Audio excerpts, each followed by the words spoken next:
And JM, you got the waiting room?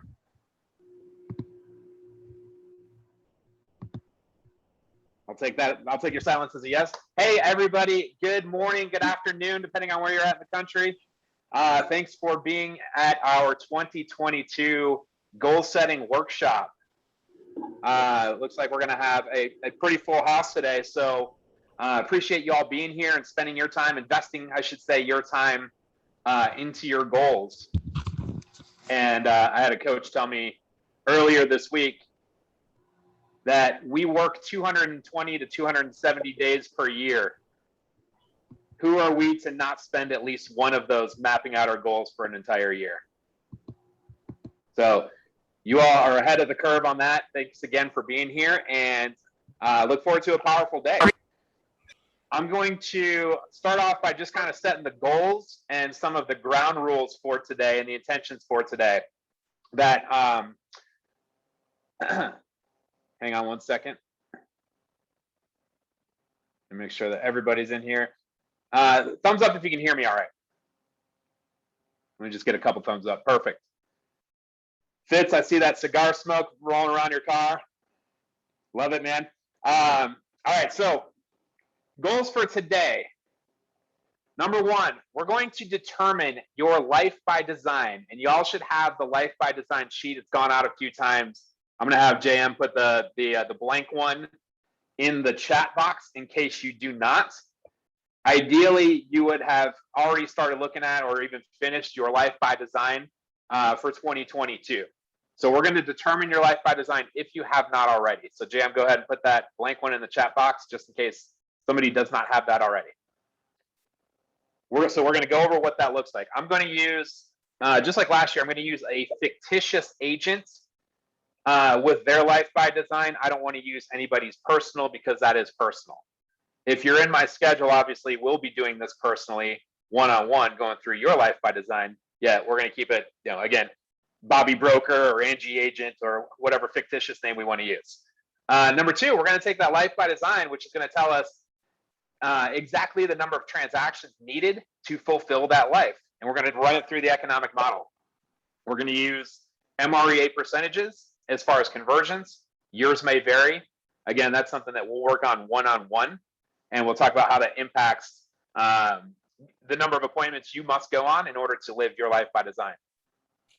Number three, we're going to go through the lead generation model to talk about how many people we need to be in conversation with or contact, whichever term you choose to use, based on research to fulfill that life by design. How many people you need to talk to? Talking meaning voice to voice, face to face, text to text, email to email, DM to DM, whatever conversation piece you choose to use as far as a two-way conversation about real estate.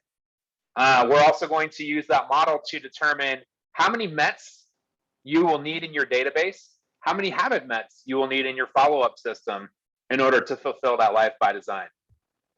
We're going to then move on to a sample GPS. GPS, if you're not familiar, stands for goal, priorities, and strategies. You may also know it as a 135 in KW speak. And we'll get to the nitty-gritty of that and what that looks like, how that works. And then we're going to plug the GPS straight into your 411 and ultimately your calendar, so that ideally at the end of this or the end of our goal or our one-on-one goal setting together, we're going to have a calendar written that fulfills and even exceeds the life by design that you choose. So a couple of ground rules. If you've already seen the sheet that we use, it's a Google sheet with multiple tabs. My intention today is to go through all the tabs, high-level overview, and open it up for any questions after we go through each tab. So if you have questions mid-conversation, mid-tab, just hold off. You put them in the chat box or just hold off because I will open it up after each tab or at the end of each tab. I know in the calendar it's booked for several hours. I don't intend on that. I don't plan on keeping you that long because, again, this isn't us setting your goals all together. This is us going through this tool so that you have clarity on it, and then we can go in our one-on-ones into your individual goal setting. So again, Thank you all for being here. I see there are some guests today. So for those who don't know me, my name is Sean Reddy, and I'm a coach with the world's greatest real estate and business coaching organization, KW Maps. So let's get into it. Again, the sheet that I'm about to share on the screen, JM, I believe, put it in the chat box. I can't see the chat box right now. Yes, he did. So go ahead and grab that. The one that's on here, you cannot edit it, so you do have to make a copy. Fitz, you remember this last year when we had it editable, like people were writing over your goals. So make your own copy. This is yours to keep. Not this one, the copy that you make. Okay, so let's get into it. Let me open up my share screen here and get some of this stuff out of the way. Okay, let me go to my example here. The first page, or the first tab, I should say, and sorry if I'm yelling, I tend to get super boisterous and loud, so turn down your volume if I'm too loud. The first tab here just is a step-by-step instruction sheet on how to use this Google Sheet to map out your life by design all the way into the activities that you need to be doing every single day in order to accomplish it. And the main reason that we use this one, guys, is that we're in September right now. We're about to roll over into the fourth quarter. Brownie point for who can tell me when we need to be executing the 2022 business plan. What's the absolute latest drop dead day?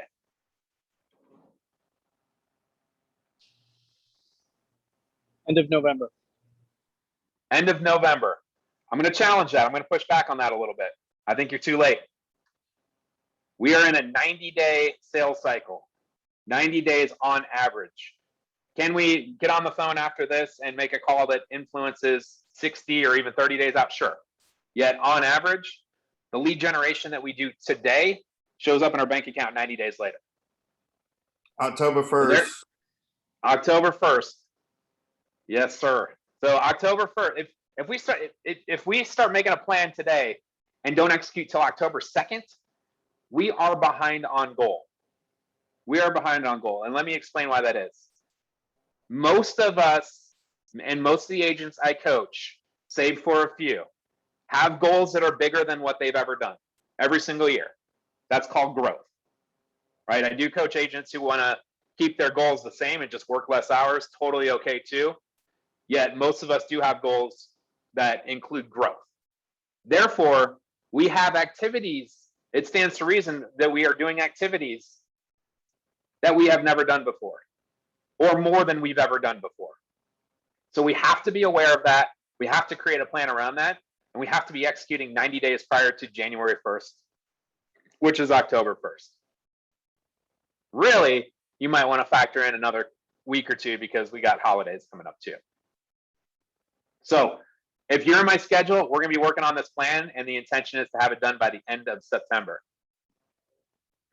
And the reason that we use this particular formula, if you will, to set goals is because far too often I see goals that start with what or how without taking into consideration the why. And the why is the way to monetize the life that you choose to use. And we're going to use the life by design for that. None of it means squat. The goals don't mean squat if there's not a why behind it. And oftentimes I'll see what I call vanity goals, like I want to close 100 units, or I want to do 30 million in sales, whatever the case may be. And there's not always significance behind that number that would cause you to get up and make an extra phone call, go on another appointment, go door knock 10 more doors when the going gets tough, because there's no oomph behind that goal. There's no juice. Yet when it's tied to a why, and we can literally allocate every single dollar we choose to make to something that's important to us, now we've established that why, which is the foundation to the what and the how of goal planning. So we start with why, and then we take it all the way down to what we need to be doing every minute of every day to be on pace for that. And that may sound rigid or unflexible, or I don't want to schedule every minute of every day. Think of it like this. We have to know what activity we need to do each day to be on pace, or better yet, ahead of pace in case something happens. And that's the intention here.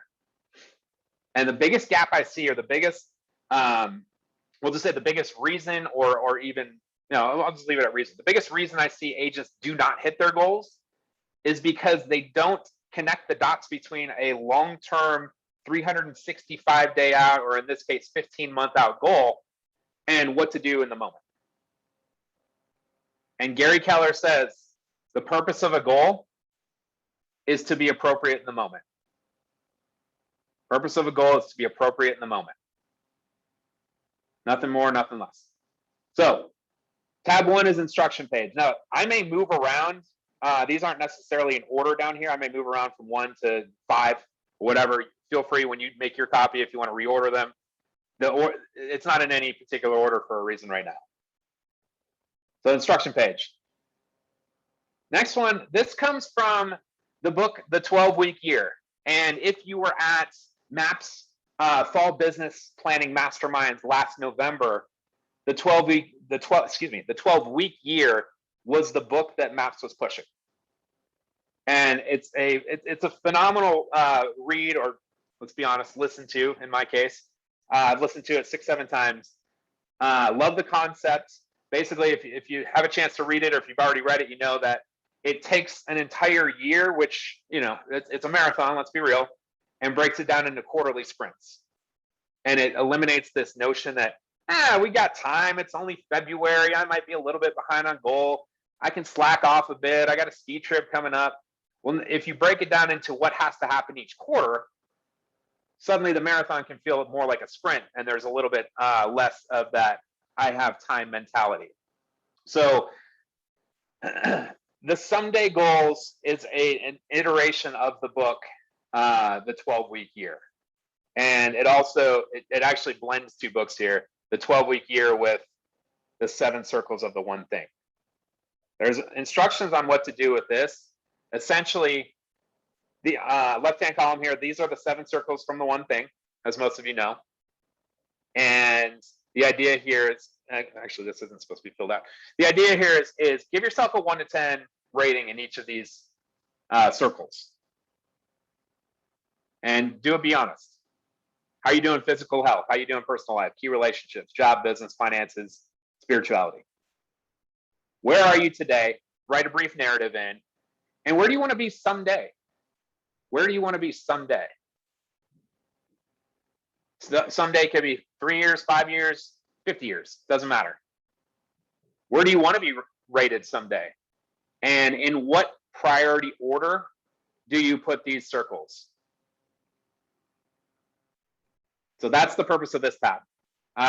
Any questions on the reality in your vision tab here? Nope, we good. I got JM monitoring the chat box too. So if you want to speak up, just unmute yourself. If you want to type in the question, feel free to do that too. Future progress tracker. Oh, let me get rid of that date there. Breaks it down into a number of 12-week cycles. In fact, on this one, 22 12-week cycles. So where are you? Just transpire what you put in the last sheet. Where are you in each of these 7 circles at the start of the next 12-week year, which could be, you know, for some of us might be October 1st, right? Starting October 1st, where are you? Starting January 1st, what progress have you made? What would be April 1st? What progress have you made? And this is where you can track your, you know, the arbitrary grade or rating that you give yourself in each of the 7 circles. Questions there? Okay, good. All right, now we're getting into what we talked about. So if you noticed on the sheet, I actually put 2 Life by Designs in here, Life by Design forms in here. We're only going to cover 1 today. Yeah, just know that there's one in here that is 10 years down the road. And this is where we get to have some real fun and really start thinking big. I did use some examples in here of you know, some Life by Design items, just to kind of get the concept of thinking really, really, really big. So this fictitious agent, we're going to call her Angie Agent. 10 years from now, she intends on buying her forever home in cash, and it's going to be $1 million. So she puts forever home paid in cash, $1 million. 10 years from now, she wants to donate $1 million to charity. She wants to do 6 months of travel and experience, invest in an apartment complex, contribute $500,000 to retirement savings, and save for a 24-month cushion, which I just put as $240,000 arbitrarily. So that's just a quick example of a long-term life by design. Now let's get into the meat and potatoes of next year's life by design. So if you've been coaching with me, you're already familiar on how well, in this case, it's titled profit allocations form. We call it a life by design form. They are synonymous, same thing. You're familiar with how the life by design form works. And for those of you who are not, let me walk you through. Starting from actually the middle to bottom of the page, you're going to see sections starting at what's that, row 40 here, where you plug in your personal monthly expenses. How much does it cost you? How much does it cost your family to run your household? And guys, this is not a place for round numbers or I think it's about this much. This is an opportunity to take this home and pull up the last 9 months worth of bank statements or credit card statements and get really real on what it costs to run your household. If you have a spouse, great spouse exercise too. And what we've found is when people are intentional about this, they tend to find $300, $500, $1,000, $2,000 worth of wasted household expenses that they're able to immediately cut just by doing this exercise. Because let's face it, how often do we really analyze our business, or sorry, our personal expenses? In coaching, we look at P&Ls once a month, right? We analyze the business expenses, yet this is an opportunity to do a real hard look at your personal expenses, how much it costs to run your household. So Angie Agent here, our fictitious agent, did this exercise, took it home, and what you'll notice on here are these are not round numbers at all. So Angie Agent got really real on what it costs to run her household. So she used the categories that are in here. Feel free to alter those if needed. And she came up with a number. And by the way, in the sheet that I sent out, it should automatically total everything up. I believe we put formulas in. If not, forgive me. Can't do all the math, yet I can do some. She totaled up $7,684 to run her household each month based on these categories. Now, these are regular recurring expenses. Hey, JM, you got the weight room, so I don't have to keep clicking admit, right? Yep, coach, I got it. Awesome. These are regular recurring expenses. These aren't like one-offs. However, if you have things that can come up more than once, let's say, for example, pet care expenses. If we got to take stitches to the vet a couple times a year, maybe say that it's a few $100 or $1,000 every time you go, and then divide that out by 12. We know those expenses are coming. They may be less regular than monthly. However, we want to account for them here. Anyways, so Angie figured out $7,600, almost $7,700 to run her household. All right. So now we have to figure, Uncle Sam's cut. This is where the math can get a little bit tricky. So stay with me here. I used a tax rate of 35%. Here in Colorado, that's approximately what it is. So we went with that. 35%. So here's what I did. And if you can see the formula up here, I took this number and I divided it by the opposite of 35%, which is 65%. 35 plus 65 make 100. So it's not, a lot of people make the mistake of taking that and multiplying it by 35%. You're not going to get the correct number. You have to divide it by 65%. That gave us this $11,822 that's pre-tax, that's required to run her household. So that means the difference between this and this is $41.38. So she'll be paying $4,138 in taxes, $7,684 to run her house. The grand total there for the year, $141,858. $141,858. And guys, I know I said I'm going to open it up for questions after each tab. Yeah, there's a lot of numbers here for my non-high Cs, non-analyticals. So let me open it up right now. See if anybody has any questions on how this math works.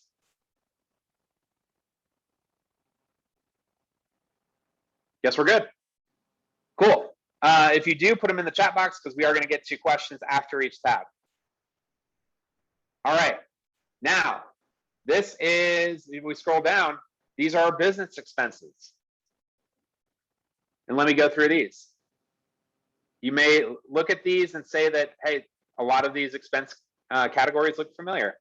They sure do. They're the expense categories from MREA. Now, you also may call me on the term expenses because you see things that are cost of sale in here, like market center cap and team member splits. That's okay. Don't get hung up on the term expenses for this purpose. This is just a look at everything it costs you to run your business on a monthly basis. Market center cap's pretty easy to figure out. If you're in this room, odds are you're capping in less than 1 year. However, on average, it's going to run a certain amount each month. So take your full cap. In this case, it was 24 grand. We'll say 21 market center and 3 royalty. Divided by 12 and you get $2,000. Team member splits, I'm going to save this one. Actually, you know what? Let's get into this. I'm back and forth here. Let's get into it now. I can go deeper on it in our one-on-ones. How's that? Team member splits. If you have agents on your team, they do have goals. And it behooves you to know what those goals are. And maybe you can use this form, aka you should use this form, to help them determine what their real goal is. Remember, we want real goals, not stated goals. So what we did in this example is we said that we have an agent who wants to gross $240,000 in GCI. Excuse me, net pre-tax $240,000 in GCI. So 240 divided by 12 months gives us $20,000. So when Angie agent, be it a buyer specialist, hybrid, whatever, agent hits his or her goals of $240,000, Angie would have paid out 20 grand a month, right? 240 divided by 12 is 20 grand. So that's where I got that number. Now, again, if you're an individual agent, maybe you don't have team member splits, think maybe referral fees though, that you're paying out to either agents who give you referrals, or if you work with, like, you know, Dave Ramsey ELP or Homelight or any of those companies, you can put your referral fees in there too, what you think they might be. Okay, the rest are pretty simple. Angie agent has an admin, she pays 36 grand too, so that's 3,000 a month. We just kind of made up the rest of hers, pretty well based on MREA expense category or MREA percentages. And her grand total between her expenses and cost of sale to keep her doors open, $29,930. Take that out by 12, it's $359,160. $359,160. Notice there's no place for taxes there. All of these are deductions. You're not taxed on anything business expense, provided you have a halfway decent CPA. So now I'm going to scroll back up here. We got this middle section. This is the important section. Well, the Life by Design is the important section. This is the tactical section here. So this box that says personal and business survival. I used to not like the word survival, yet it is what it is. That's what it takes to run the business and the household. That totals up to $501,000. 501. So between her house and her business, she knows she has to make minimum $501,000 in GCI just to break even. Oh, by the way, that's based on an average commission of 10 to 20. You're probably like, Sean, why 10 to 20? That makes the math hard. I just figured the average selling price in America right now is about 365. I did it based on, I think, 2.75 or 2.8%. Anyways, broke down to 10,220. So we used it. So we put the average commission. That's going to be different for all of you. Not one of you will likely have the same average commission. Take the time to figure yours out year to date and use it. Do not be aspirational here. Like, oh, I want to bump my average price up $250,000 next year. That's awesome. We'll figure out the strategies for that. Yet you haven't proven it yet. So use what's proven.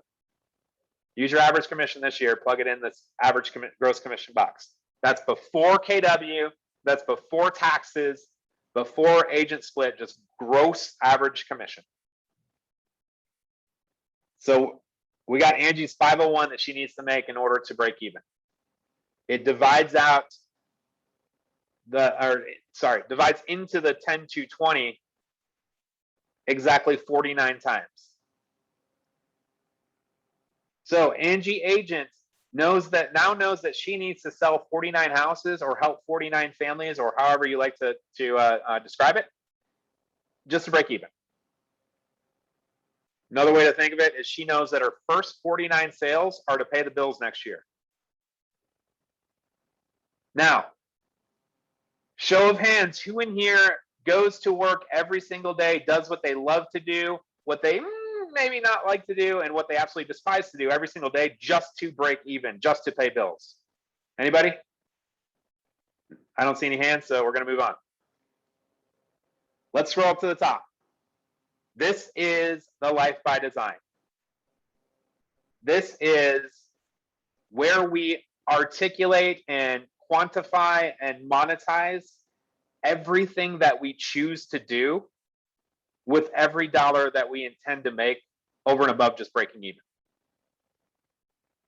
And I challenge you to put this stuff in really before you put anything else in. I know I explained it in the opposite direction, yet you want to start here. You want to figure out what you want in the next 360 or in the next 15 months. Angie has some examples here. She's going to save up for a new home, primary residence. She's going to also be putting money aside for a down payment on an investment property. She's going to save 6 months of reserves. She's going to pay off $12,000 in credit cards.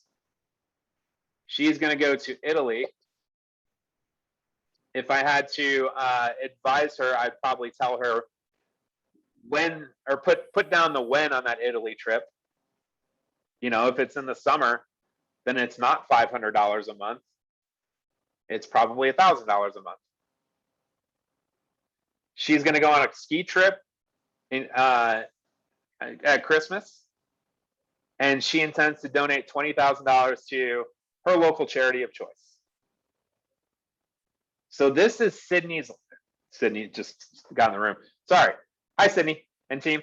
This is Angie Agent's Life by Design. Now, what you may notice on here is that these are all finite. All 7 of these line items that Angie chose as her Life by Design all stop next year. That doesn't have to be the case. And that's why I put in the 2032 Life by Design. You may have something massive that you want to do in the next 10 years. I always use the example of maybe you want to buy a jet. Who knows? You may not make the money to go starting from zero to buy a jet by the end of next year. Yet you may choose to maybe put $75,000, $100,000 towards a jet that you intend on buying in the next 10 years. And that's okay. You can just put, money towards blank and the amount that you choose in there. So in other words, it does not have to be completely finite here. Like it has to be done in 2022. Yet it's super powerful when you put things that you choose to be, do, achieve, right? Be rephrase from be, do, have.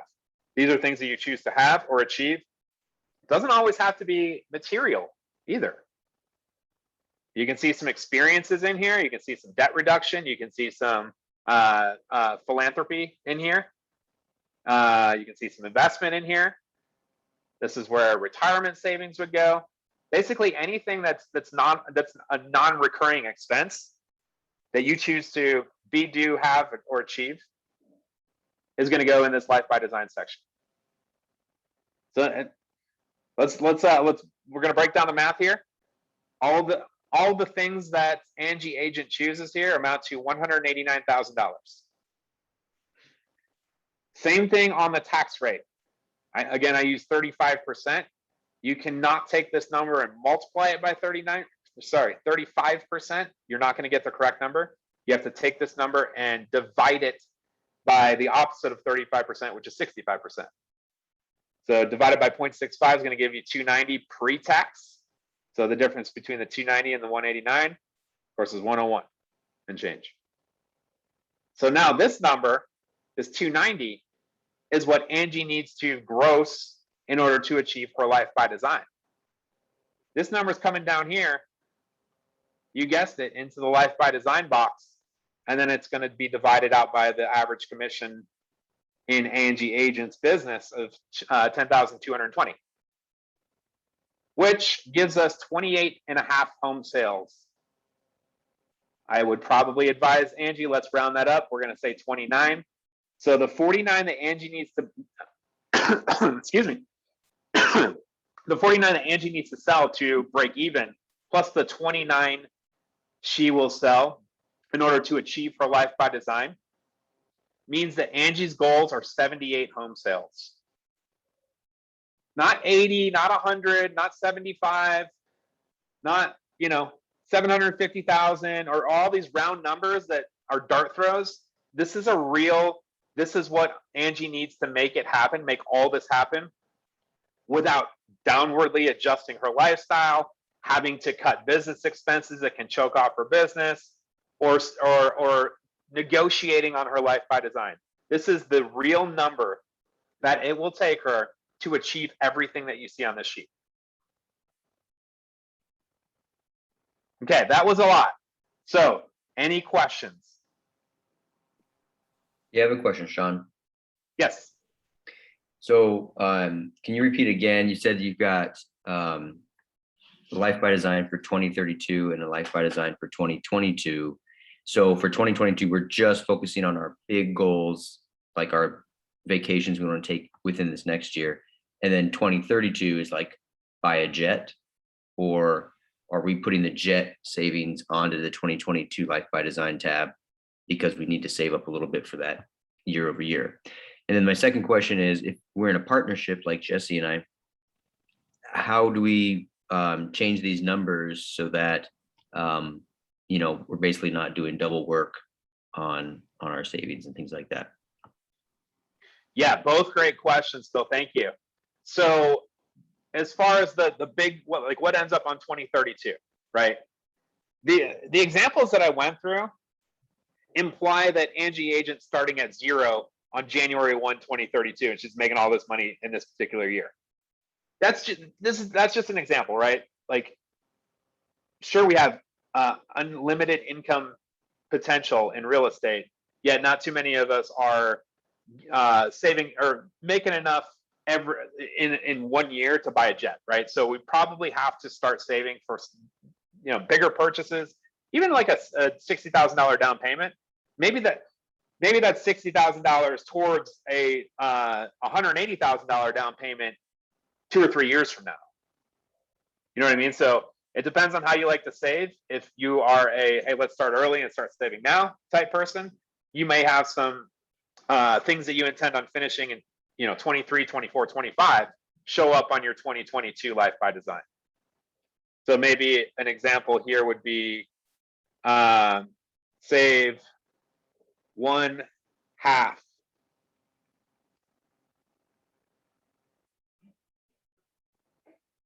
You know what I mean? 1/2 down payment for primary. I put that out of order.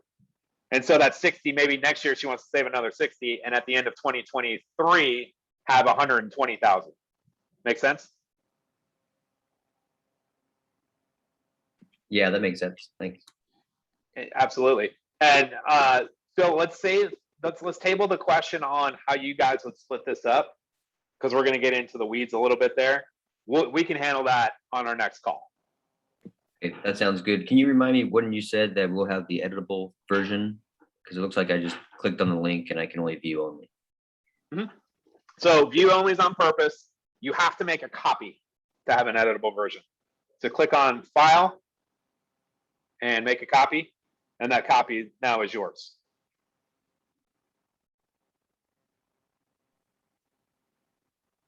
Sean, By the way, yes. do you want us, so I just downloaded it to my computer and everything. Do we need to have a copy of this online or on some file that you have access to, or is it fine to just download it? Great question. I was just going to mention, Jesse, when you are in my schedule and you know this, you will figure out a way to get it to me. I know you screenshot or send me Excel, and that's fine. The other way would be to have it as an online version if you're in my schedule, to where we can both access real time. Either way is okay. Okay. What else? Any other life by design sheet questions? I know this, again, my high C's are high five and like, oh yeah, I love all this math. And I know some of my expresses are like, what just happened? I promise it's going to get more fun. We have no other questions? All right, moving on then. So what do we have now? We have a real, like I said, a real goal based on a why. We don't have a vanity goal. We don't have a, well, let's, increase our business by 20% goal. We have a real, let's make this happen goal. So next thing we're going to do with this, and the sheet kind of does it for us a little bit, is we're going to take it to one of the core models from MREA. We're going to take it to the economic model. And the purpose of the economic model is to tell us how many appointments we need to go on to make this happen. Right? Closings are the absolute lagging measure. We don't influence closings by, let me take that back. We have much less influence on closings with our actions than we do on appointments and on conversations. So let's start talking about appointments. So Angie's goal automatically feeds over here. 77, I know it was like 78 or whatever it is. Feeds into the number of transactions that she needs to do. I should say that she chooses to do, so that she can choose this life by design. In here, and maybe the stock version has it 50-50, I'm not sure. In here, it's plugged in as 60% of her business is going to come from listings. The left side's listings, 40% is going to come from buyers. So 60-40 business. The other two, or I should say 4 red numbers in here, totally editable. What is your conversion rate? What is your real conversion rate? This is where you want to get clear. And I have agents telling me, well, I haven't tracked that before. That's okay. Again, we work 220 to 270 days a year. What gives us the right to not take one of those days and analyze your business and plan for the future? So this is an opportunity. If you haven't tracked this, go to your calendar. Start from January 1, see how many appointments you went on. Go to your MLS, see how many homes you listed. Now you got your conversion rate. Do the same thing with buyers. How many appointments did you go on? Hopefully all of you are signing buyer brokerage agreements. So you can tally up how many there are. Well, I don't know where my buyer brokerage agreement number is. Well, if you use Dotloop or DocuSign or whatever you use to manage your documents, you can check there. Let's get some semblance, some idea, if you don't already know, what your conversion rates are.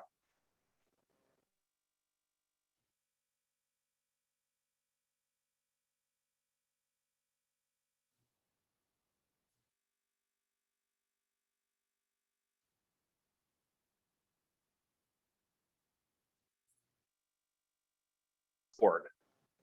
So from listing appointment, told me my I think we connection was lost you, unstable. Sean. Okay, Yeah. how about now? How about now?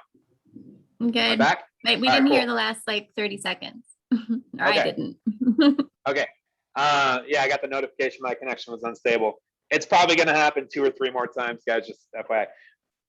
So in here, the reds, these are all editable. As I mentioned, go back and figure out your numbers if you don't already have them. And we can certainly dive into that on our coaching calls too. These are based on MREA2 numbers, 75s across the board. So from listing appointment or buyer appointment to listing taken or buyer agreement signed, 75%, 3 out of 4. Some of you may be way higher than that, especially if you work with just your sphere. Probably doesn't take a whole lot to get them to sign a listing agreement. And I would challenge you, hey, let's go get some more at bats with some people you don't know, and maybe make it closer to 75 because the gross number that comes out of it's going to be higher. We'll get to that in a minute. Same thing between listing taken or buyer signed and closed deal. In this example is also 75. So all in all, when you run the math, it's 2 to 1, 2 appointments to 1 closed deal. Because 75% of 75%, of course, is 50%. Okay, so again, this automatically feeds. Let's just say that her conversion rate, Jesse, Angie agent's conversion rate is lower than that. Maybe we'll put in 65% from listing appointment to listing taken. You can see it's going to influence the numbers above it. She's going to have to go on more appointments. Oops. Didn't mean to do that. Go on more appointments or increase her skill. Yet same thing that I said with the average commission. Use the numbers that you have. This is not the time to be aspirational with your conversion rates. Well, I want to increase them to 90% next year. That's great. We will make a plan to do so. Yet, if you make your plan based on that, your odds of falling short are greater than your odds of exceeding your goal. And we don't fall short. So use the numbers that you have. So Angie's at 75, 75, 75, 75.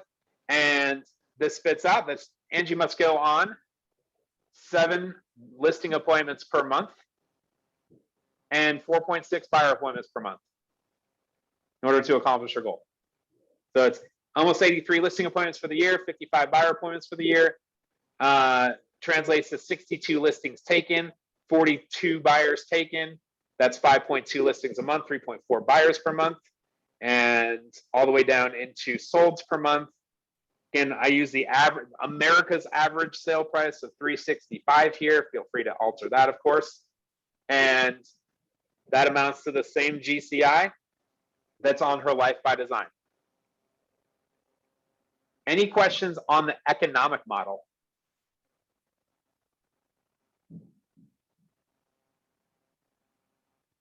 All right, cool.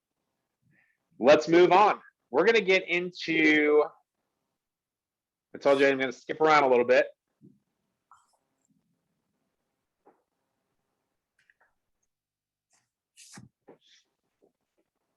If I can find it. There. Lead gen model. Everybody's favorite word, lead generation, whatever you want to call it. Business acquisition, I don't care. Point is, there are a certain number of activities that we need to take in order to make the income that we choose to make. That sounded awesome with that rhyme. I'm going to coin that. So this sheet tells us how many conversations about real estate that we are going to need to have in order to accomplish the goal. And there's some assumptions here.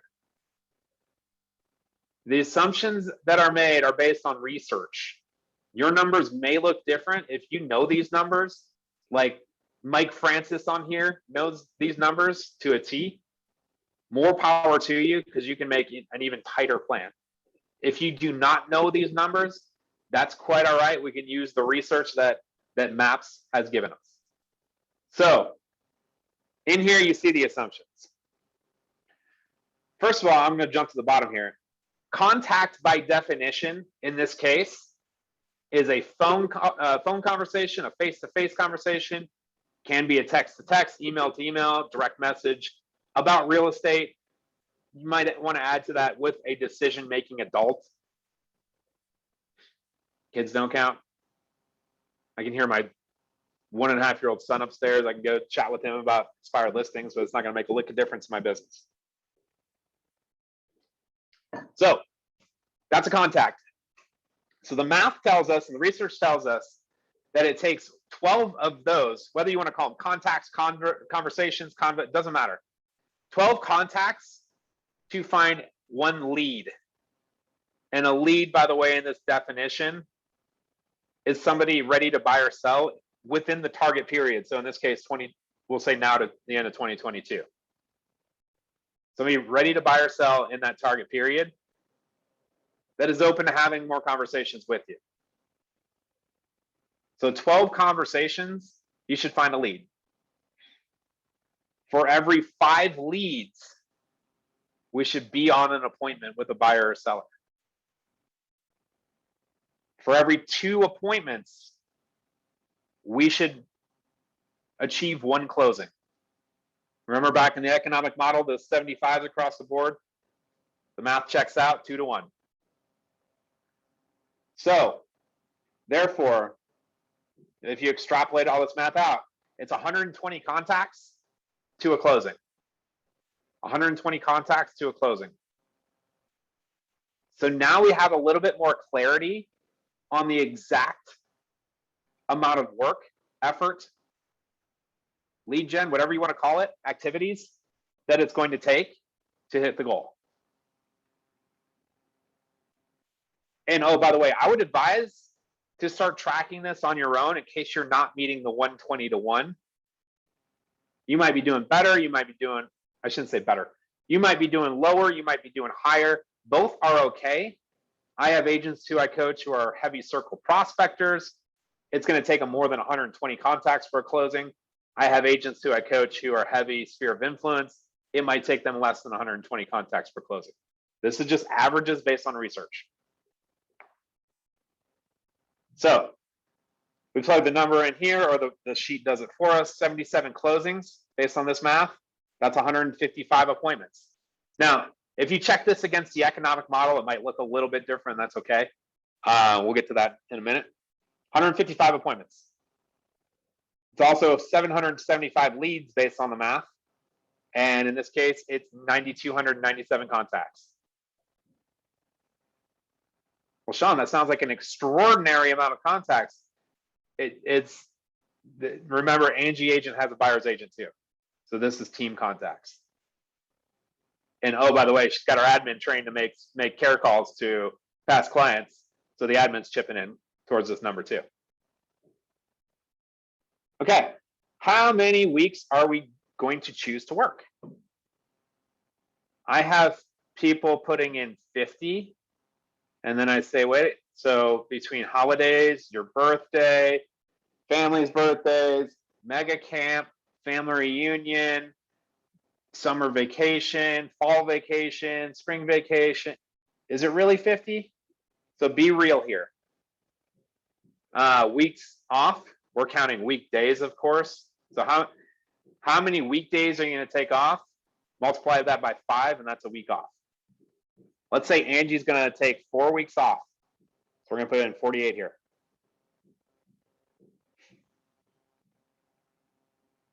And I did that backwards. 4 weeks off, not 4 weeks on. Okay, so that leaves 48 work weeks. So Angie and her team will be responsible for 194 contacts per week. 194 contacts per week. Let's just assume Angie's team their conversion game is spot on to the 120 to 1. So Angie and her team have the utmost confidence that those 194 every single week for the 48 weeks that they choose to work will result in the goal being hit. Also means I need to go find 16 leads per week and be on 3.2 appointments per week.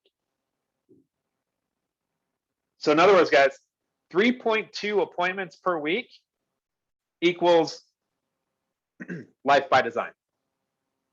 3.2 appointments per week based on this math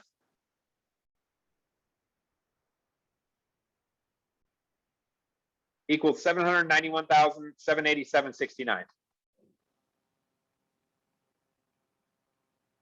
So now Angie and her team are clear on the amount of appointments that they need, both on the sell side and the buy side, the listings they need to take, and now the amount of conversations that they need to have each and every week to support the goal. Any questions on this one?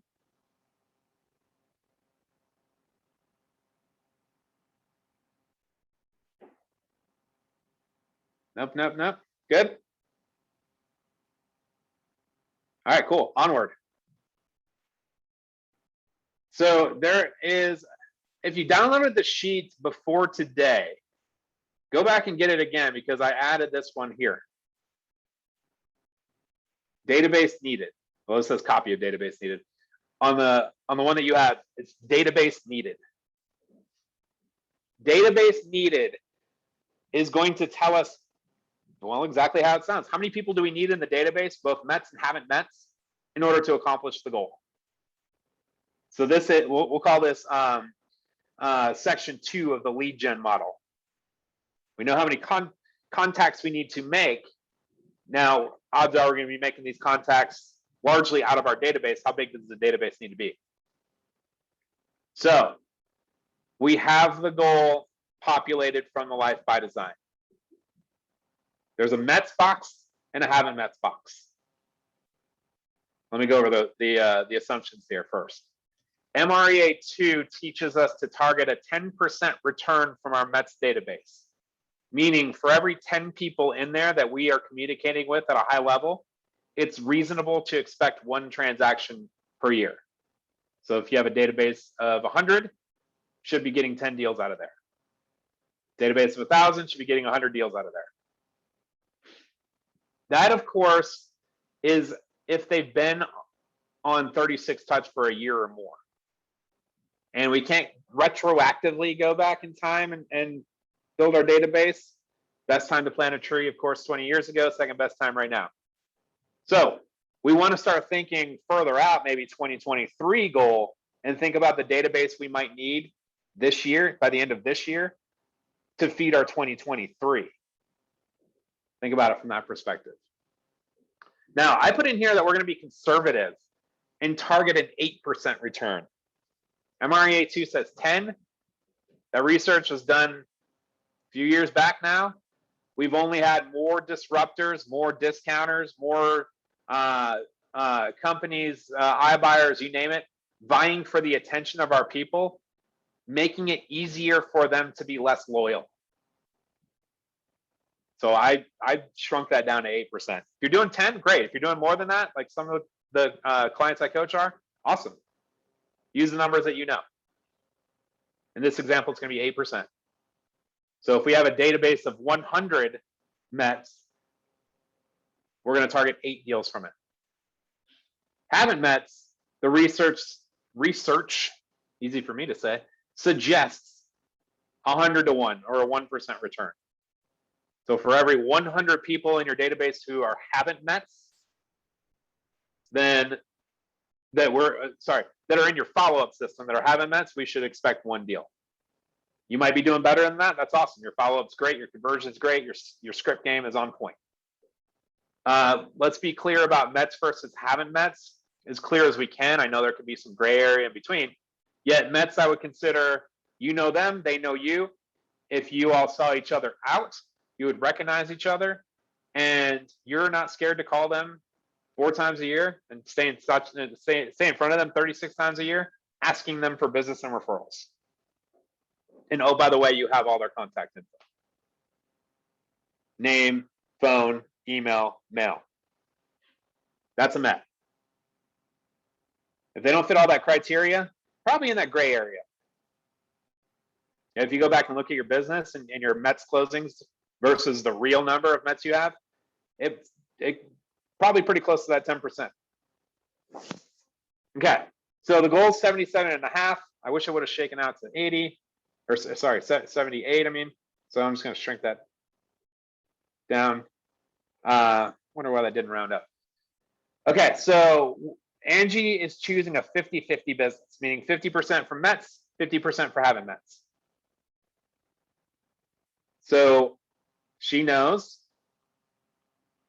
let me shrink that down. 39 deals are going to come from each group.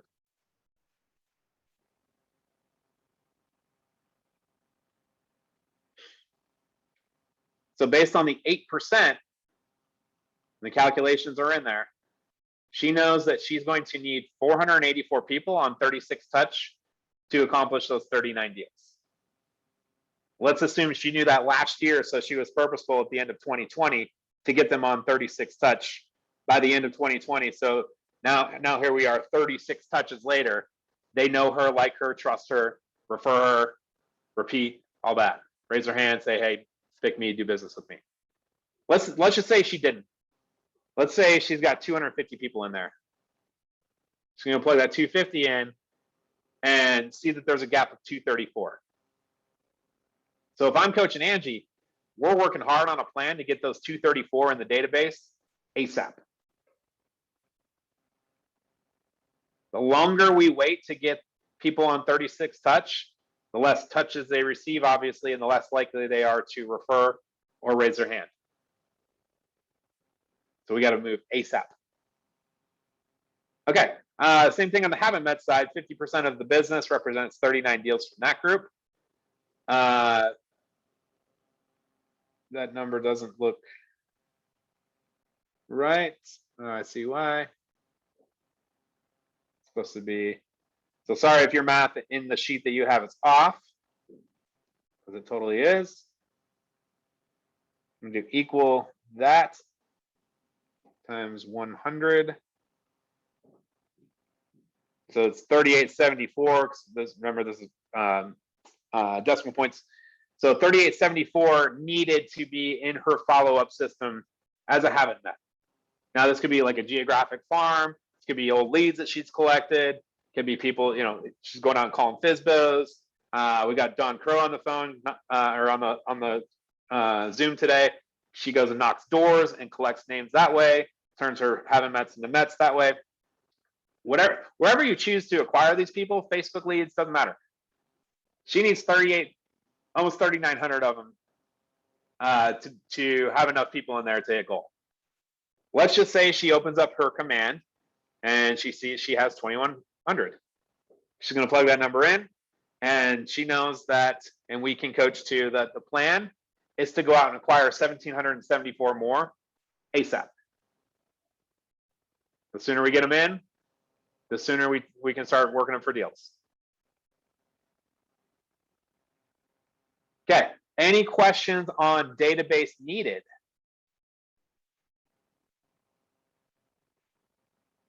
Hey, you guys got this. It's like a question-free group. I love it.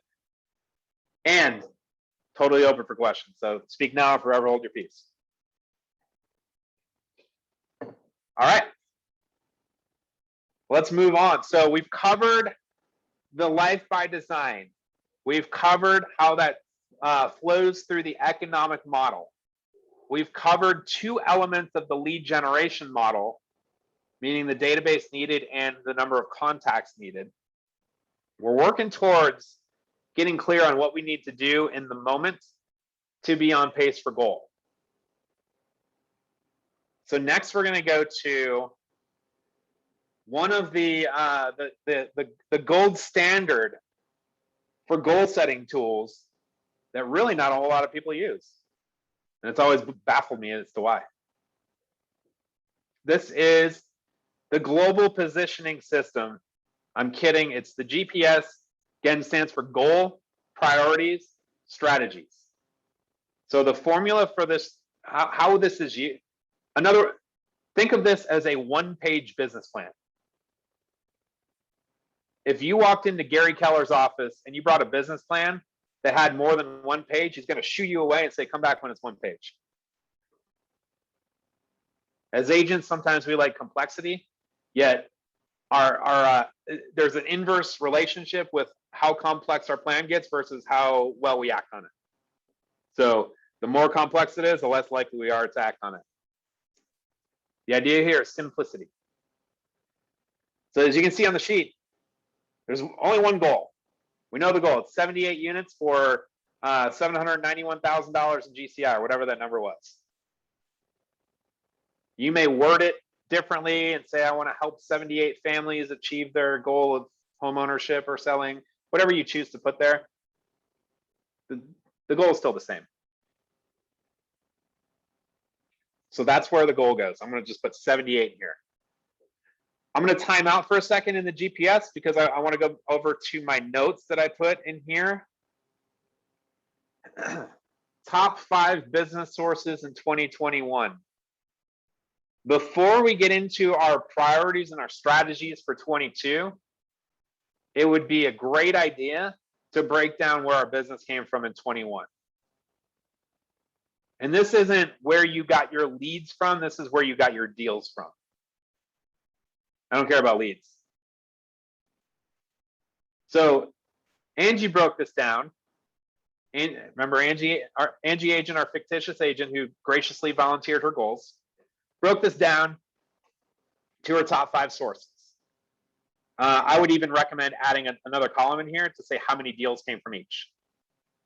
So Angie's business came from referral from forever clients, past clients, forever clients, same thing.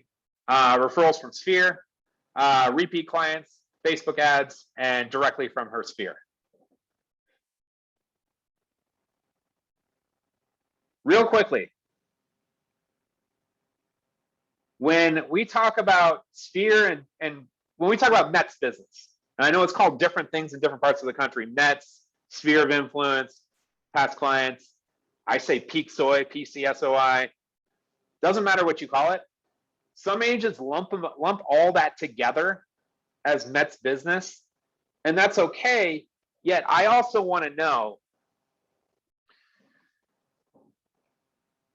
let's break that out. And Sydney, you and I talked about this yesterday. When we talk about Met's business, doing business with people you know, there's really 4 categories here. And it's kind of illustrated on here. Number 1 is referrals from past clients, referrals from forever clients, meaning somebody you did business with referred you, or referred somebody to you. So referrals from past clients is a standalone source. And if you were in my schedule at mid-year review, we broke this out and you probably remember that. So referrals from past clients.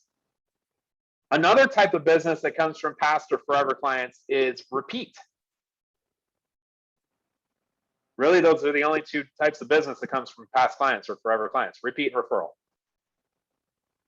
And we want to see those pretty equal each year, if not maybe a few more on the referral side than the repeat side.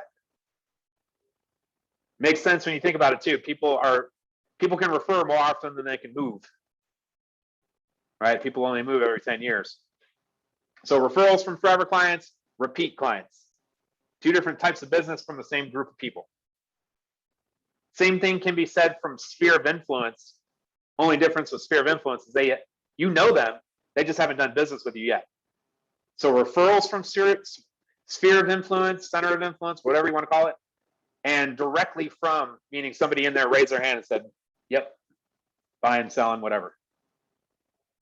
So Angie Agent broke that out into those 4 business sources. The only other one that showed up in our top 5 were Facebook ads.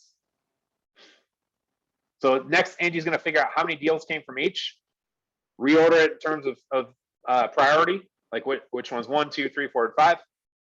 She's going to get into her P&L and analyze her spend in each. And I know it can be kind of tricky analyzing, breaking down how much you spend on referrals from forever clients versus, repeat clients. Whatever. You can just take your entire spend on your Mets database and just divide it by those 4, divided by 4, right? So maybe you had 4 client events that were $3,000 each, total of $12,000. Well, just to take that 12,000 divided by 4, basically say you spent $3,000 each for referrals from forever clients, referrals from Sphere, repeat clients, and direct Sphere. You can look at your P&L, know what you spent on Facebook ads pretty simply, and then we can figure out what we earned. What was the GCI on these sources? Really want to dive deep? What is the ROI? ROI meaning what you earned minus what you spent divided by what you spent. What you earned minus what you spent divided by what you spent. So let's say, example here, $100,000 from referrals from forever clients. And she spent $3,000 on a client party. 3,000, or sorry, 100,000 minus 3,000 is 97. 97 divided by 3,000, 30-ish, whatever. We'll call it 30 and change. I'm not going to type a formula in here. So Angie Agent knows that she's making a 30x return on that 3,000 spend. I don't know about you guys. I like those numbers. I'm going all in on that. I'm pushing the chips. Saying I'll take 30 times this back. Maybe she also discovers on the flip side of that, if she does a full deal analysis, that she spent $15,000 on Zillow and had one commission check of $15,000. Well, she got her money back. Yeah, that's great. And she also had to pay her agent to do the deal. She also had to pay her admin to work the back end of the deal, maybe paid a transaction coordinator. So that was a loss. That was a loss. And take that $15,000, pump it into that top ROI source, and make 30 times more.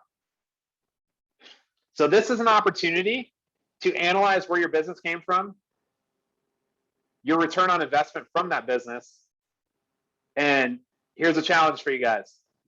What source are you going to double down on in terms of spend, in terms of effort, in terms of energy, in terms of activity? What source are you going to double down on? It's probably not going to be your number one source. So what source in the middle group here are you going to double down on? And what source are you going to eliminate next year?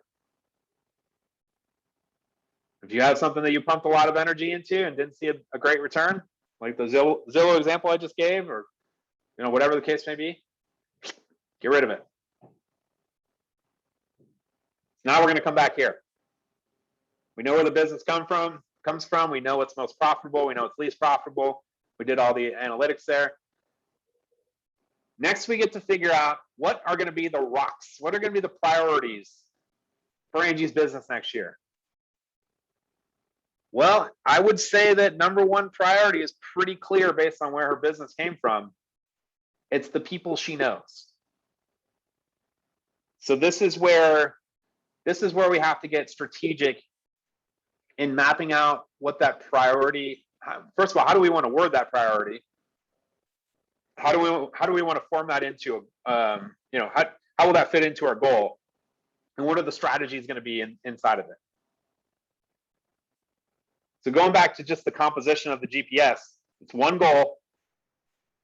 It's 3 priorities. By the way, it doesn't have to be 3. There could be a 4th. There could only be 2. That's okay. 1, 2, or 3 priorities, or 4. We'll just say 2 to 4 priorities that feed the goal. Maybe it's sphere of influence, past clients here. Maybe it's Facebook ads here. Maybe it's a new source that she wants to take on here. And those are the 3 priorities. Now, there are 2 ways of looking at this. 2 ways of looking at this. I have clients who take each priority and make it add up to the goal. Like maybe example here is she's going to do 25 deals from her sphere, 20 deals from Facebook ads, and whatever, 30 from here, whatever the math is. Probably going to be more like 40 here, 20, 10, whatever. Make them add up to the goal so that we can put in the strategies or the activities it takes to hit that number. Or, as Gary Keller recommends, make each priority stand up to the goal by itself. Make each priority stand up to the goal by itself. What would it take to do 78 deals from sphere of influence? I'm just going to write this out. Past client sphere of influence. What would it take to do 78 deals from this group?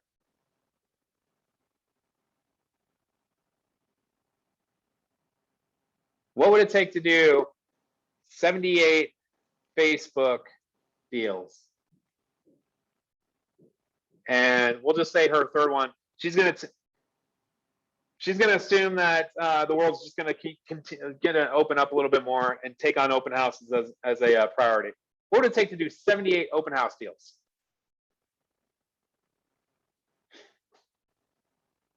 So those are Angie Agent's 3 priorities that she's chosen for her business. Some of it based on where her business came from, some of it based on a new leg of lead generation or a new leg of business sourcing that she chooses to take on. Again, if you wanted to map it out differently and say, 37 from here, 26 from here, and 15 or whatever the math is from here, that's cool too. Yet when you make each one stand up to the goal itself, odds are you're going to think a little bit bigger when it comes to writing out the strategies. So somebody unmute themselves. Is the goal an outcome or an activity? An outcome. An outcome, that's right. Are the priorities as they're written on here, are they outcomes or activities? That's an outcome. Strategy is the activity. Outcome. These are outcomes. So the goal is written as an outcome.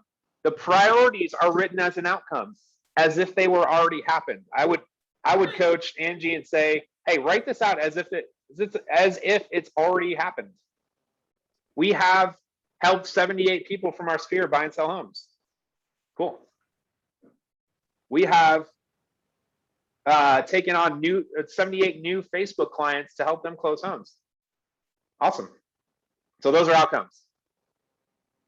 Now, when we get into the strategies, you can see the way this is formatted. There are 5 strategies. You might have 2, 3, 4, it doesn't matter. You might have 7 for each priority.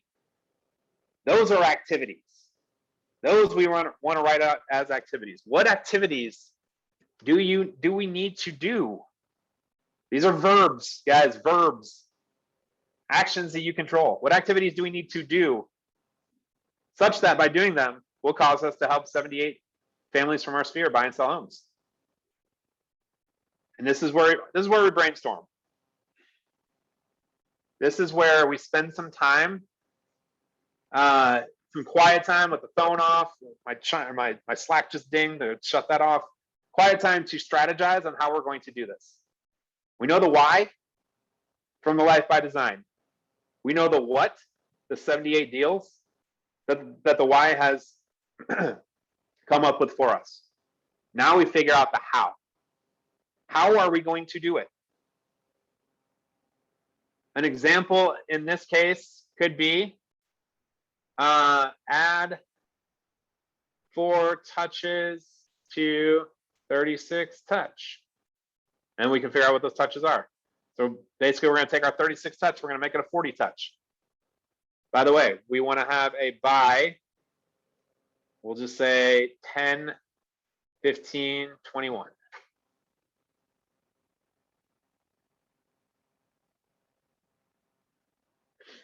$10, 15, 21. So this is a finite strategy, meaning we do it and it's done, and it runs itself. The 4 touches aren't finite yet. Adding the 4 touches are finite. With a finite strategy, we are going to need a buy when. Can't just have it lingering out there all year, because odds are the can gets kicked down the road. If you have a team or are on a team, you're also going to need a who. Who's going to do that? Is that the admin? Is that the TC? Is that the buyer agent? Is that the client care coordinator? Who's going to do that? Who is responsible for that? Is that Linda Franks? Is she going to do it? Sorry, Linda, didn't mean to pick on you. So who? By when and who. Now, watch this. Ask for a referral on each conversation. That is not finite. That is ongoing. You don't need a by when and an ongoing. So starting today, Angie and her team have an intention of asking for a referral with each conversation.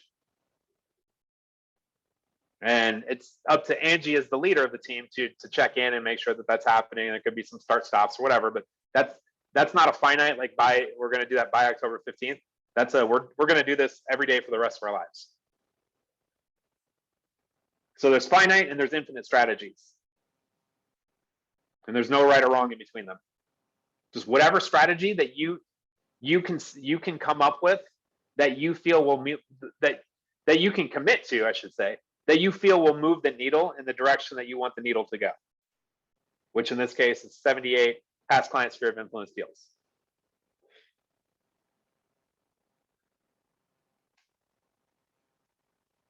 If you have a team, if you are the leader of a team, this is a phenomenal exercise to do as a team. Now if you're a leader of a team, like I said, you want to get with your agents on the Life by Design forum, get super clear on what's their why to their goal, so that you can come up with a collective goal. Angie Agent did that. The collective goal was 78 deals. Now, if I'm Angie Agent, or if I'm coaching Angie Agent, I'm saying, okay, great. When are you and your team going to do a GPS meeting? When are you guys going to figure out how you're going to do it? And when you come to that GPS meeting, you already have the goal. You've ran the analytics on the business to know where the business is coming from and which sources are the most profitable.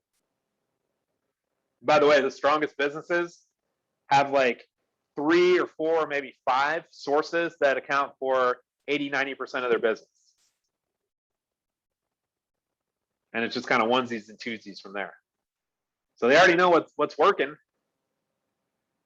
Maybe they, in this case, choose to take on another source, yet they know it's work. They know the goal, and they have a pretty good idea of the priorities.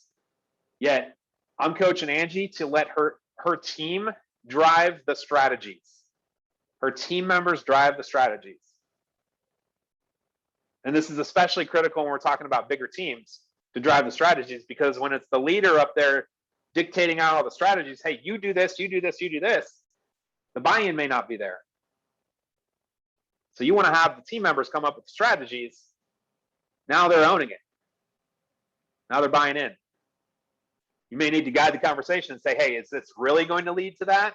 Or do we need to look at something else? Yet, let them drive the ideas, let them drive the strategies. This can be a half day or even an all day meeting, depending on the size of the team and the size of the goal, to come up with a GPS. All right, any questions on GPS?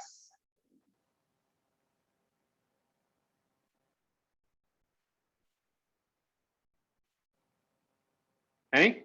Nothing? All right, cool. We're going to be flying through the next couple sections here and probably wrap up, I'm guessing, in the next 20 to 30 minutes based on how we're doing on time. Does anybody, does the collective need a break at all, or are we good continuing to truck on? Show me thumbs up. We're good to truck.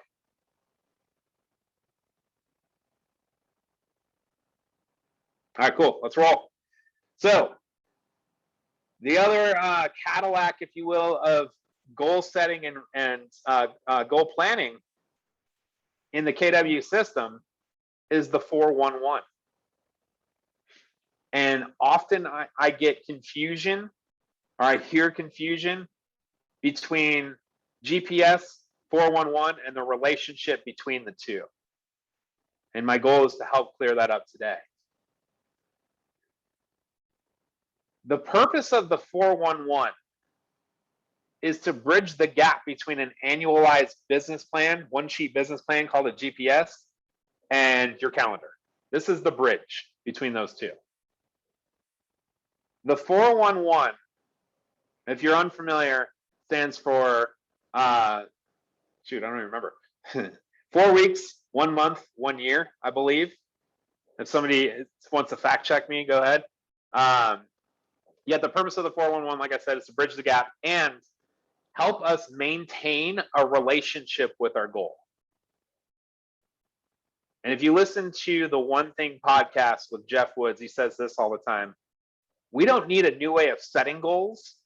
We need a way to stay in relationship with our goals. We need a way of keeping our goals in front of us and our progress in front of us at all times, so that we're not creating a GPS that ends up in a drawer and only to be pulled out again 3, 5, 6 months later. Okay, so I took the liberty of starting to fill in some of Angie Agent's goals here. Let me go over the format here. At the top are the annual goals for professional, for personal, and for financial. Let me take out the word August here. In the middle are monthly goals, and bottom are weekly goals. We'll talk about how to structure this. So we know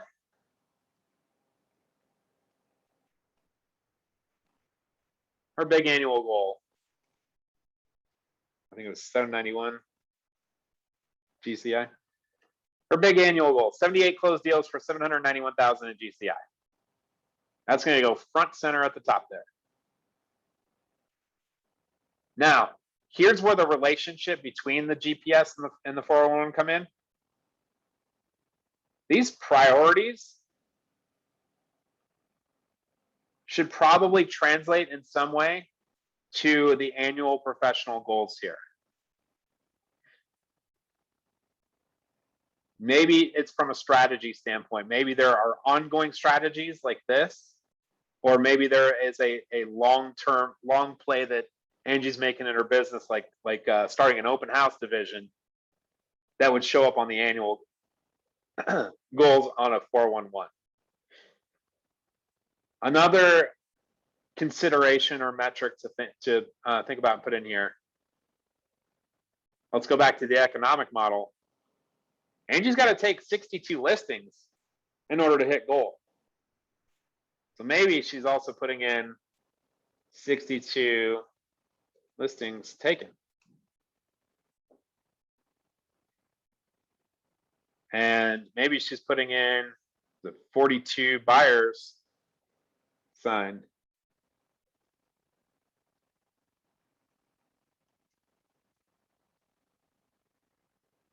Maybe after their strategy session, coming up with the strategies for the GPS, they discover that it's going to take 48 open houses to do 78 open house deals. So maybe 48 open houses goes in here.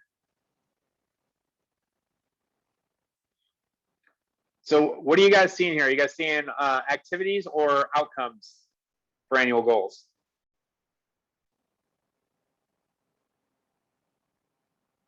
Activities or outcomes? Outcomes. Outcomes. Yep. So these are all outcomes, written as outcomes as well. I put in some of the Life by Design items for her personal and for her financial goals. I already did that. So now we have, and feel free to fill in the rest. There's up to 6 spots here. Some people even condense it and make 12 goals each. Personally, a bigger fan that less is more when it comes to annual goals. So 3, 4, 5, usually good.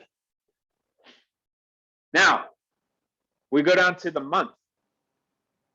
What outcome has to happen this month so that we're on pace for 78 closed deals? We can't put in closings here, guys. We cannot put in closings here. Cannot put in closings.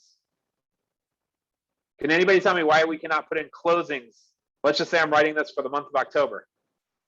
I can't put closings in as an outcome needed in the month of October to be on pace for the annual goal. Why?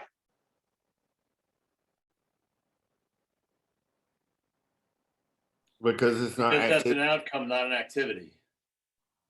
Well, we want, it's okay to have outcomes in the monthly. We want activities in the weekly. Yet, when would we have needed to write those closings to happen in the next 30 days?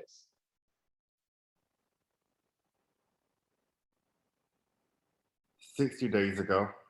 Yeah, we already wrote our closings for the next 30 days. Sweet.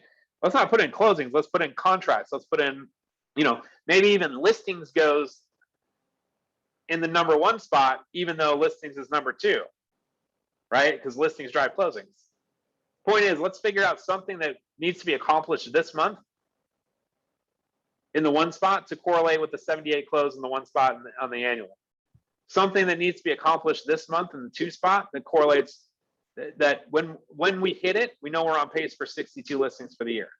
The number of listing appointments. Yeah, maybe it's appointments. Great. Perfect. Open houses, that's a little bit less of a lag outcome there. So we can just put in 4 open houses, whatever. And let's take it over to the personal. What can we do this month? What can we accomplish this month so we know we're on pace for Italy in June? Well, maybe we hire a travel agent. Maybe we pick where in Italy we want to go. Maybe we book an Airbnb. Same thing with Colorado in December. I put in here, go on 52 dates with my spouse. Well, if I'm going to do 52, I better be doing 4 or 5 this month. So I better put that into the 3 spot here. By the way, if you have a spouse, my recommendation is probably to move this up to the top. Don't let him or her see it as the number 3. Okay, same thing on the financial side. As we know from Angie Agent's Life by Design, she wants to buy a house this year. So what can she do? What can she accomplish this month towards buying a house? Maybe it's a pre-approval. Maybe it's setting up a search in MLS. Maybe it's a mailer to a neighborhood she wants to be in. Whatever the case may be, pick something that can be accomplished this month. Maybe it takes a few days to do or a week to do. That when you accomplish it this month, you're on pace to buy a house this year. And same thing on down the line. Point is, 1 should correlate with 1, 2 should correlate with 2, 3 should correlate with 3, so on and so forth. Okay. Then down here, we get into activities. Remember, the month can still be, the year should be outcomes. The month can be activities, yet more often than not, I see them as outcomes. Like, what outcome do we need to accomplish this month to be on pace for the year? Down in the week, absolutely needs to be activity-based. What can you do? Again, verb that you control. You decide to do it or not do it. Choice is yours. What can you do to be on pace for the monthly so that you're on pace for the year? Well, Lorenzo, you gave a great example for the listings. If we're gonna be on pace for 62 listings, what's the number? We need to be on 7 appointments. All right, so let's just go there. 7 listing appointments. Okay, so what can I do this week so that I'm chipping away at those 7 appointments that I need to be on, so that I'm on pace to take 62 listings and have 78 closings? Well, I know one.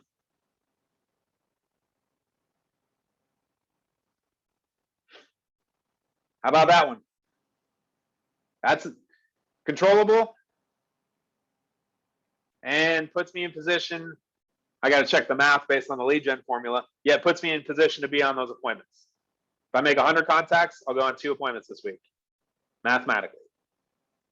So I'm going to put that there.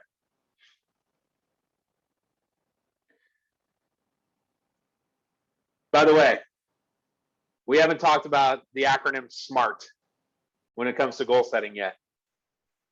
Who can unmute themselves and tell me what SMART stands for as an acronym? Because that's a big theme here.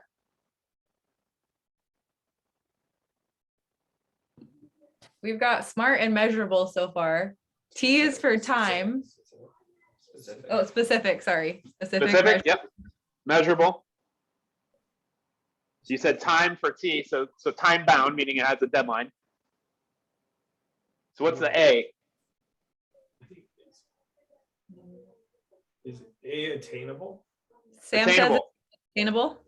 Yep, attainable. That's it. And last letter T. Wait, you said time bound. R, sorry. Realistic? Realistic? Attainable and realistic are kind of the same thing. huh? Yeah, I've heard realistic. Yeah, I think we covered that with attainable. More often I hear relevant. Is the goal relevant? In other words, does it align with what you put on your life by design? So specific, if you write this down, specific, measurable, attainable, relevant, time bound. When we say time bound, in this case, we're talking about end of 22. So that's a formula to use when you're writing out any goal. Sometimes I see goals like, I want to lose weight. Okay. If I chop off one of your digits, you just lost a couple ounces. Are we good? Probably not. You're probably not going to like that I chopped off a finger yet. That if you say you want to make more money and I hand you a dime, did you accomplish it?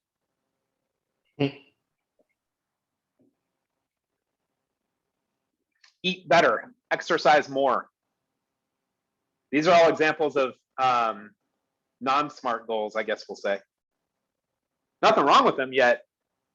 There's no specificity to it.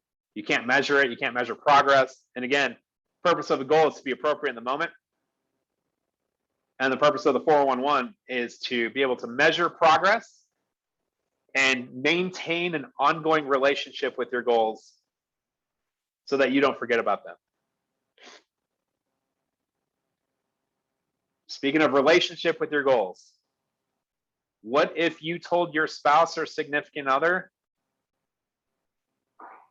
that you're going to work and you'll see him in 3 or 6 months?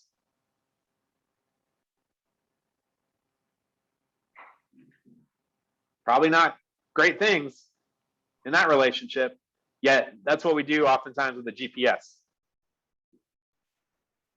So the 411, again, something you carry around with you. Here's mine. And it keeps me in relationship with my goals. Any questions on the 411?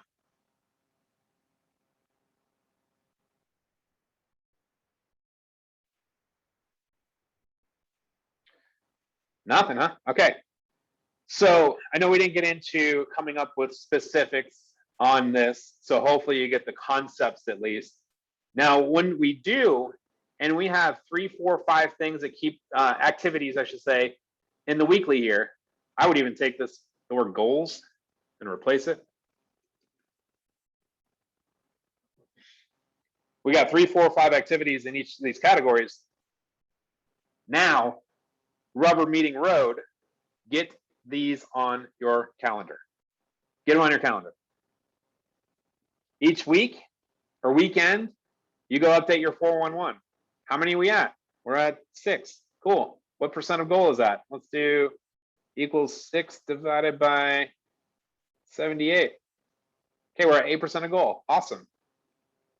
Well, we're 12% through the year, so we're actually behind. Not awesome. So check your progress each week, each weekend. Sit down with us. Check your progress. Make sure that everything's still smart and relevant. Make sure your monthly still lines up with your yearly, and most importantly, make sure your weekly activities line up with your monthly. Because it's going to tell you what you need to do next week so that you're either maintaining pace or staying ahead of pace or catching up to pace. And then get out your planner. Paper, digital, doesn't matter. I don't care. Get out your planner and put everything that you come up with as an activity into your calendar. Because I'm sure you guys have never heard this before. If it's not on your schedule, it doesn't exist. Thank you, Lorenza. So here's a big chasm, guys, when it comes to goal attainment. We went this far down the road We even came up with what we need to accomplish this week, what activities we need to do this week.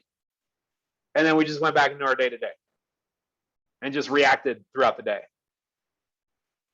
Responded to emails, texts, clients, questions, buyers, closings. And then we forgot about the things that we came up with that keep us on pace for the activities we came up with that keep us on pace for our monthly goals, which keep us on pace for our annual goals. Oops. Well, I didn't do 100 contacts. I did 19. I was busy putting out fires, and these deals wouldn't have closed if I didn't jump in there and do the things. Yeah, they would have. Or those things, all those fires and all those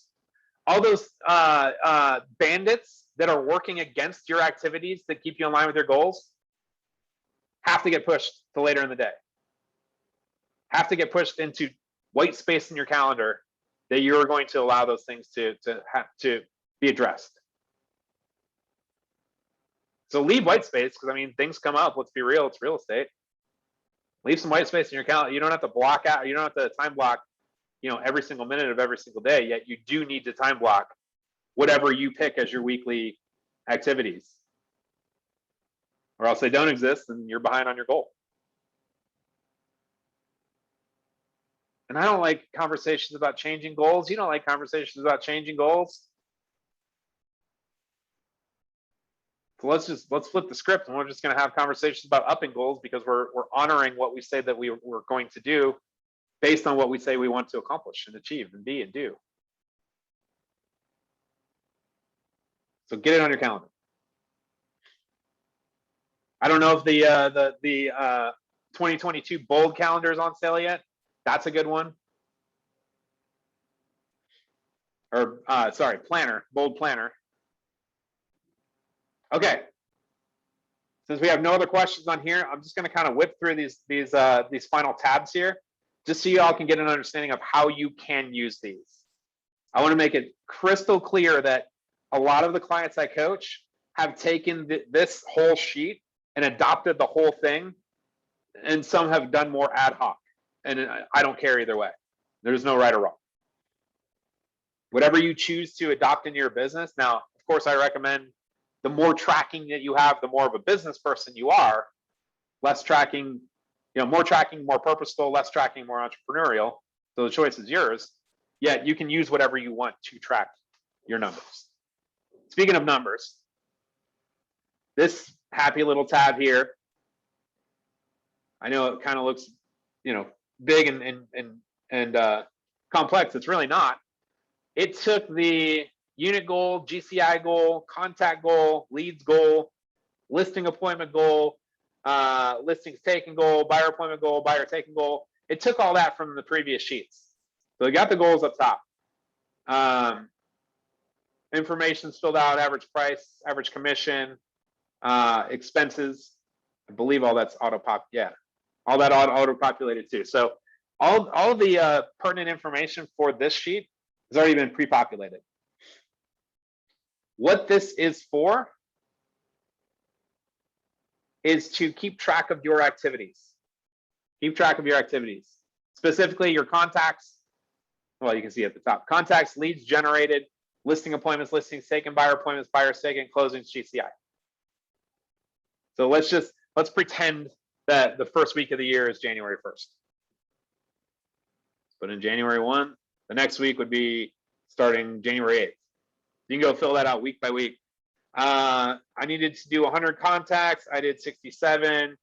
Didn't feel well on New Year's Day. Too much football on, whatever. And that's what I did. So now I'm keeping tabs on my activities to know if I'm on track or off track. I recommend a system that keeps track of where we're at in the year by percentage. Example, at the end of September, what percent through the year will we be?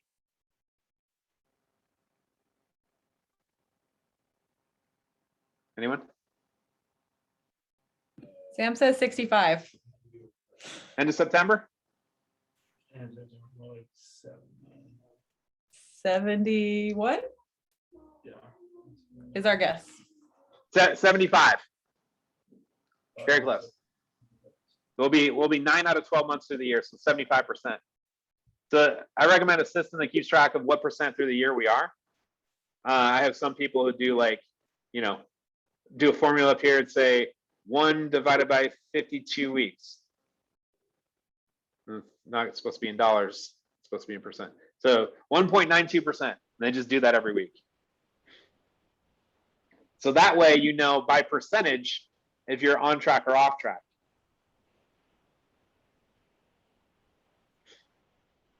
Make sense? Okay, so then we generated 12 leads, went on 3 appointments, took 2 listings, 2 buyer appointments, took 1 buyer. We had a closing rollover that was supposed to close at the end of last year. It was for $9,800. So then all that's just going to keep tabs up here into how we're doing by percentage. There's also, for a little help, the DTD2 schedule on the left. So if you're doing you're doing the database too with your METS group, your past clients and sphere of influence. We know it's A&W week, B&E week, D&O week. That's pretty cool. So feel free to use that. Okay, at the very beginning of this session, we talked about how to use the 12-week year. I'm not going to talk any more about that yet. Just know that there is a 12-week GPS, should we choose to use that. And all it is, again, is a way to condense the year into little mini 12-week years so that we can have more intensity and more pace and not let the bandit of we got all the time in the world take over. So if you want to work on that in our coaching, translating a long-term GPS into a shorter-term GPS to where we have a 12-week goal, we can talk about that too. Let's say, for example, Angie chose to do this, and what do we say her listing count was? Like, I'll just say 60 for easy math. 60 listings equals a goal. Well, maybe Angie's big rock 12-week goal is going and listing 15 houses. It's easier to, for a lot of people, it's easier to focus on the 15 houses in the next 12 weeks than it is on the 60 in 52 weeks. Excuse me. And then you can just take the priorities and the strategies that we came up with and make them more, short-term focus. I don't have too many clients who take on the action. I can think of a couple who take on the action plan, so I'm not going to get too deep into that one. And we can on a coaching call, on a one-on-one call. Prep form. If you are on my schedule, it is greatly appreciated when you fill out these prep forms prior to, so we know exactly where we're at.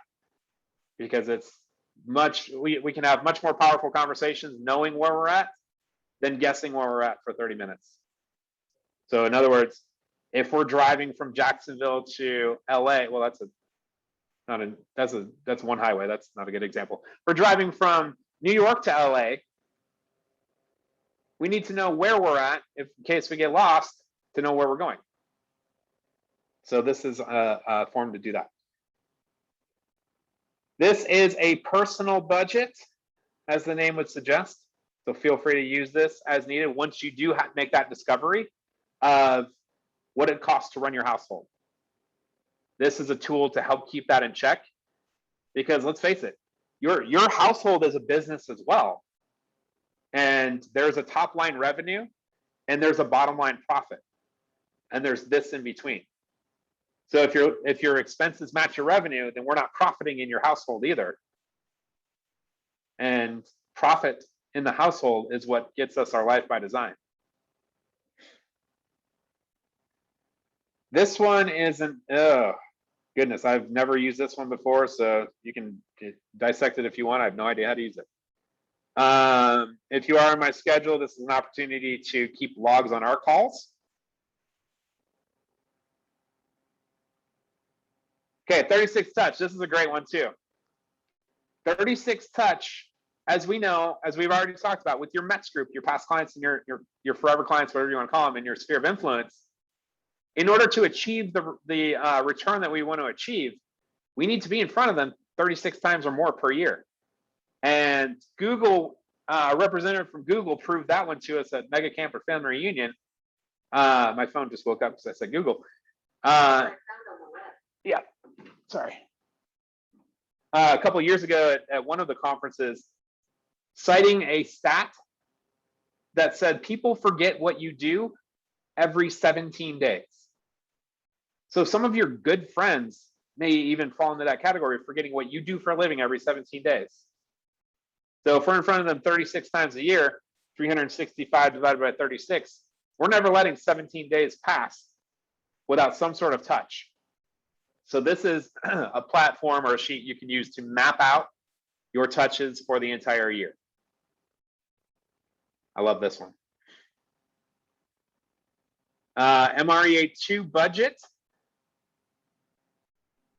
This is where obviously it's all pre-populated with percentages here based on the best practices from the MREA2.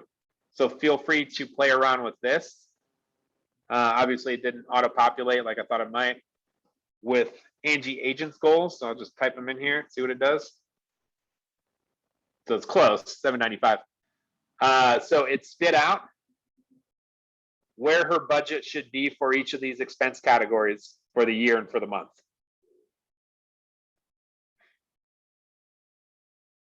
Listings needed. If you've been to Bold 1.0, you've seen this guy. This is a formulaic approach to seeing how many listings you must have on the market at all times. So you just plug your transaction goal in there, 78. Anything in yellow highlight you want to fill in, 60% will be from listings, 75% of listings sell. You got to plug in your average days on the market. Don't be aspirational, and I suggest actually bumping that up as the market softens. So let's put in, we'll just put in 30 here. So it tells us that in order to be on pace for goal, we got to carry 6 listings at all time. That's 6 active on the market at all time. Let's say we have 2, and tell us the gap is 4. Org chart, this is just a place to put in, who's on the team now, and maybe get a little bit more clarity on who you need to be in business with in order to hit the goal and achieve life by design.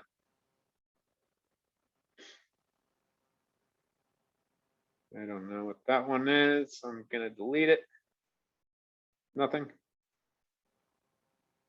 And that takes us to the very end where we started, or where we spent some time, actually, I should say, figuring out who we need to have in our database.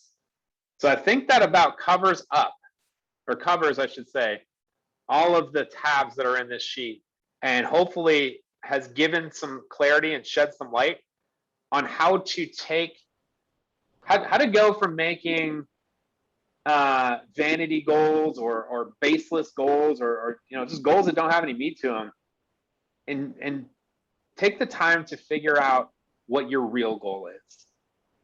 You've probably, if you've been coaching with me, you've heard me talk about the difference between a real and a stated goal. A stated goal is what you say and proclaim and put on Facebook and beat your chest and stand on a mountaintop and say, I'm going to do this. Yet a real goal is what you actually, your activities line up towards. And usually there's a gap. And normally I'd say that's okay, yet I know from doing this a long time that there's an element of beating yourself up inside of that gap that can cause you to not hit full potential, put it that way. So if we can eliminate that gap between real and stated goal by putting an actual why to it, or monetizing every single, monetizing all the whys that we have, we're going to get rid of that gap. We're going to get super clear on the real goal, and we can get super clear on the activities it takes to accomplish it. And then it's just a matter of just keeping it in front of you at all times and knowing what needs to be done at all times, having it on the calendar, and us checking in together on our coaching. So I want to know, well, first of all, what questions do we have on the rest of those tabs that I just flew through? Sean, this is Joe Barnes. I have a question. Hey, Joe. Yeah. This has all been very helpful, but kind of overwhelming. Is there going to be a video of this? Well, this is recorded, so everyone's going to get a copy of the recording, and you'll be able to go through it, just to the point that you want to go through. And Joe, great news, since you're in my schedule once a week, you and I are going to get into this on a one-to-one basis. Love it. Thanks for being here. No worries. What else? What other questions do you all have? Sean, to clarify on the listings held, is that like pending also count? It's just like between going active and closing? Is that what that means? You talking about, let me pull it back up. That last tab that we were on? The listings needed? Yeah. So the question is, does this count pendings as well? Yeah. It does not count pendings. Okay, so just fully active. Yep. Active, Okay. coming soon. Basically anything that's signed that hasn't sold yet. Okay. Signed before pending. Okay, thank you. Yeah, you're welcome. Any other questions? Okay, so let's flip to some ahas, or better yet, something that you're going to take action on. I want to get a few of those before we part.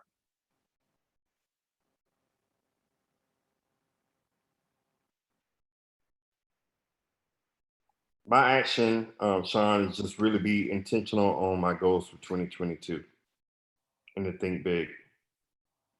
Love it. We're going to do that together. Yep. By the way, if anybody is on Peloton, go follow Peloboon.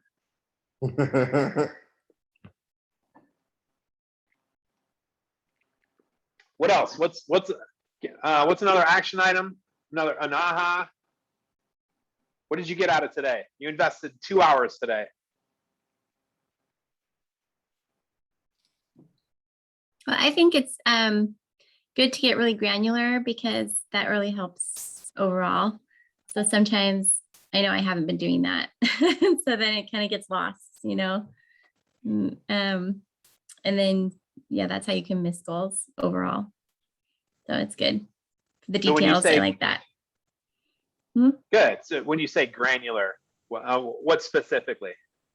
Or where specifically? Well, yeah, I mean, like the 411, maybe just keeping up with that because it just breaks down everything to weekly and daily. And then you kind of know, okay, I have to do this every single day or week in order to get my overall goal. Because sometimes we just it gets lost. Like all of a sudden you're 3 months, 4 months in, and then you're like, oh, I'm not really on track for making my yearly goal, but you don't really, you could have been on track if you had just kept really structured. Yeah, great point, Jesse. Thank you. That's the 411 is, like I said, it's the bridge piece between the annual plan and the daily schedule. And again, I hear about a lot of confusion between the GPS and the 411 as if they were competing tools against each other. They're not. One can't exist without the other. I mean, they can, yet the 411's kind of groundless or baseless without the GPS, and the GPS is too big picture, too table of contents to translate immediately to what we need to do in the moment. And that's where the 411 comes in, is pulling those big ideas and those big strategies and priorities through actions onto your calendar.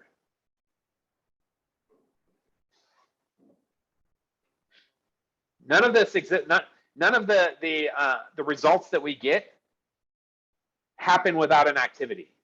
Would you guys agree? Like some sort of verb, actionable item that you are in control with, has to happen for an outcome to happen.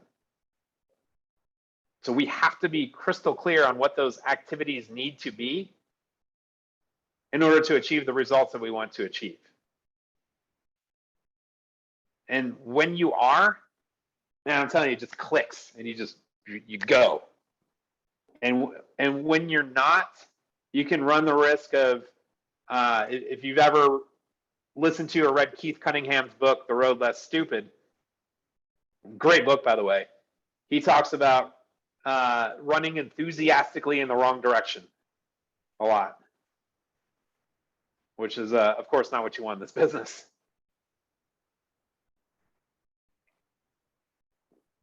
All right, I want one more aha or action item before we break, before we part.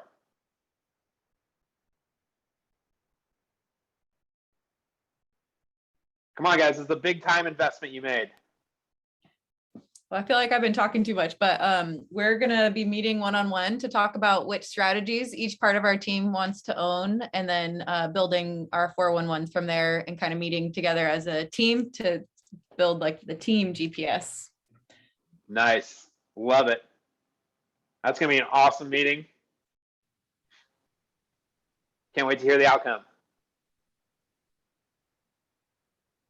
Okay, you guys, seriously, thank you so much for investing your time with me today, with us today, in covering what a why-based business plan, why-based goals look like translated through a business plan.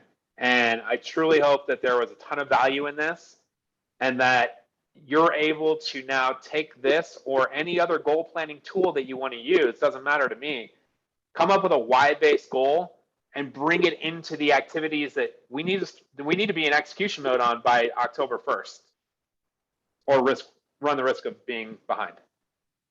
So thank you. If there's any follow-up questions, let me know. You know where to find me. Otherwise, if you're in my schedule, like I said, we're going to be working on this hard over the next couple of weeks so that we have it hammered out by October 1. So thank you again. We'll see you. Thank you. You. Bye. Bye. Bye.